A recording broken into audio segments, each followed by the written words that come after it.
Everybody, Brandon Hayes with the Next Up Show. And this is the cream. Right.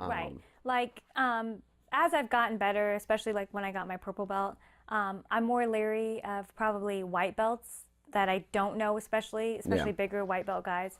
And I think it's just because, I'm a small female purple belt now and guys don't want to get tapped out by me. So as I've gotten better, I'm definitely more picky with who I'm going to roll with, but for the most part, if they're blue belt or above, and I know I'm going to roll with them, no matter what their size is. I mean, as they get past 180, I'll probably be careful just because. So that's the reason why you question roll with me, because I'm fatty. Well, you're fat, so I'm fatty now.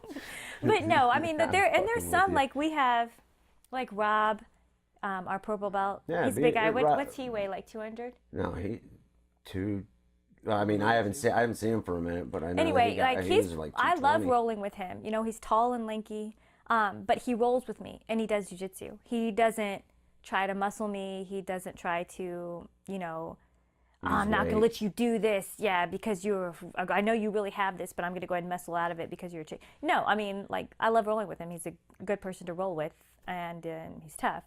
So, there's definitely, as long as I feel safe rolling with them and I know they're going to do jiu-jitsu, it's not going to be them just trying to hurt me the whole time, then I'm going to roll with you. I think it's definitely beneficial to have both. I love that we have a variety of styles, belts, and different size people. I think that helps build upon your own skills, you know what I mean? Like, I have to do this when I'm with someone more my size. I have to do this when I'm with someone bigger. But then we get women in that are my size and good, like Christy from Omaha. I love it when she comes up here, Randy, because I noticed that when I roll with them, some of the things that I can do with the bigger people, I cannot do to them. Like, they're not giving me the same space. They're a little bit faster reacting. So it makes me have to change the way I'm doing something in order to execute it the way I want to do it. So there's definitely bonuses to both. So going back to boxing on that, I mean, is it the same beast, but in a different way, but same way of attacking? Like, you got a bigger opponent in boxing. I'm not saying you're going to attack them the same way you would in jiu-jitsu, but is it kind of the same mindset? Okay, if they're bigger, I got to kind of be in and out on them. I can't let them. Oh, for sure. Yeah, like especially because I did spar with a lot of the guys. Or Samaya, like I said, she probably walked around at about 147. Okay. And she was all muscle. I mean, and she could hit. So, we'd put her in smaller gloves so that we could up her speed a little bit when I sparred. So that way, when I fought someone like me, it'd be a little bit closer to their speed too. Oh, okay. But yeah, I mean, I knew if I was going to get in there with someone that weighed 112 pounds, they were not going to hit me like she did. Or when I sparred with, because we had a lot of national amateur champions and a couple pro guys that I would spar with too. And I knew that no matter who I was going to get in there with, they weren't going to beat my ass the way these guys were beating my ass. Yeah. So to me, it was all cake. It's just like, can you outlast me was my whole mindset in boxing. It's the mindset I take to jiu-jitsu too. Like, okay, if I roll with someone that's younger or older, whatever, whoever it is that I roll with, that's cool. You can do this, but can you do this for a long time? Because I can do this for a long time. Like, don't worry, I got a tank and I got an extra tank. So like, I'm technical, and I consider myself to be a pretty technical person to roll with. But I also have confidence in the fact that I'm going to last in there too. Like, I feel like I have a gas tank, so. Are you prepared? Had to go harder and harder for this. I ran into obstacles, they did my flat. Talking that shit, what you gonna do, lad? I remember being 16, spitting at 16 bars on bars. And you know that the shit's clean, roll 2 outs. We didn't need a big team, feed my fam. Tell them watch me on the big screen. Tell them keep talking that shit will smell. If they're talking better, they took a L. I seen the defeats that others will fail. Having them asleep like top and tail. I'm from the city of T-ends and them dry fits, what you know about it? Still rocking them track pants in a bum bag, what you know about it? Went from stealing from shops to running from cops to letting it pop. Went from running a little to running a lot. Went to running through flops. Tell them they ain't made for this shit. It ain't a game in this bitch. I'm not the same for this shit, yeah. Tell them they ain't made for this shit. It ain't a game in this bitch. I'm not the same for this shit, yeah. Tell them they ain't made for this shit. It ain't a game in this bitch. I'm not the same for this shit, yeah. Pistol, go get a grip. I hit him with the pistol grip.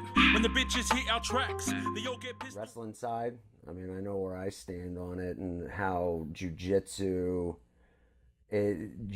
changed how I look at wrestling, but kind of wrestling, it's I'm gonna break your ass.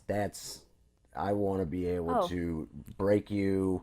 That's how I was in boxing. Like, because as I got further into my career, a lot of the women were coming more from amateur backgrounds, were more technical. It wasn't just someone that was strong and could hit. Yeah. It was, matching technique for technique. So that's when I started to get that grinding pace, like, okay, you're doing good these first couple rounds, and that's good. Good for you. It's taken me a second to get into your reach.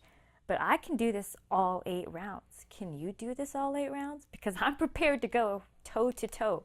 And that's when I usually would start getting people. It wasn't so much Mind game? Yeah. Okay. And I would just watch him break. And I used to throw a ton of body shots because when people can't breathe. Such an asshole. Well, when people can't breathe, it stops your whole. Well, head drops. Yeah, it drops you, like head drops down to where you can kills you. Yeah, like I used to love to look up in between rounds and watch the other person on the other stool, and to me that was part of my gauge. Like if they were sitting there, did they look fresh, or did they look, and you could tell like whether they were dying with their head draping down. You could just see it. And to me, I'm like, yeah, I'm gonna go out there and I'm gonna keep putting it on them and putting them on it. God, because it's a grind. Like, of course you want to knock someone out and you want to do the least amount of work possible.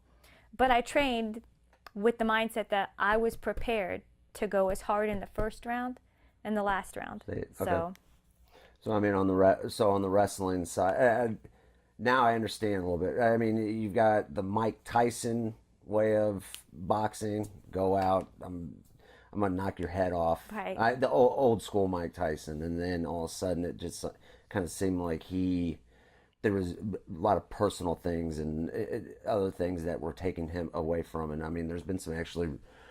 He's got his own podcast, and then he went on to Rogan and was talking on there, and it's just very highly interested because I grew up watching Mike Tyson was who you watched, and it was like your parents would get the pay-per-view, and that's when pay-per-views were ridiculous, and you had to have HBO or something to get it. To get them, yeah. And then you're all excited as a kid, and your parents are sitting there like, I just paid all this money for 50 seconds. What the hell is this crap? Right. So looking at it from that standpoint, I kind of see on the other side of it is, I'll beat you. I'll beat you for 8 rounds. It don't matter if I knock you out in the first, but if I gotta go 8, I'll go 8. Right. Okay. That's so. On the boxing side of things, they say that there's styles and countries have their style and everything. Would you say that was your style, the Mexican style of boxing? Yeah, okay. It was. And yes, I'm Hispanic, but it's just the style that I naturally gravitated towards, probably because I'm super stubborn. So I had no issue biting down on my mouthpiece.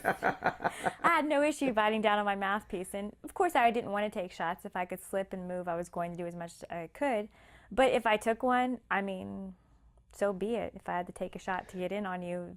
Because I was shorter than a lot of girls, and lots of times I ended up fighting girls that were out of my weight class just to make a fight. So, it was about being smart in there. So I tried to be smart, but if I had to take a shot to get in, then I had to take a shot to get in. So. Okay. Middle school days, I was bumping T-Pain. Now I make my own stuff and I cut off all the lanes. I gotta give life to these lyrics on the page and see what comes first, the money or the fame. Maybe at a time that will all seem the same when they all scream my name so insane. And when I drive by, stay in my own lane. And maybe I'm not sane, but baby I'm just sane. You my Babadook, here's the keys to the basement. Life is difficult and sometimes you gotta face it. Progression in my life, pretty soon I gotta make it. Cause I don't wanna fake it, cause I don't wanna, Got another one, you had to wait for it. For a little bit there I had to lay dormant. I just went shopping, man, look what I bought. I feel like Uzi. Now I'm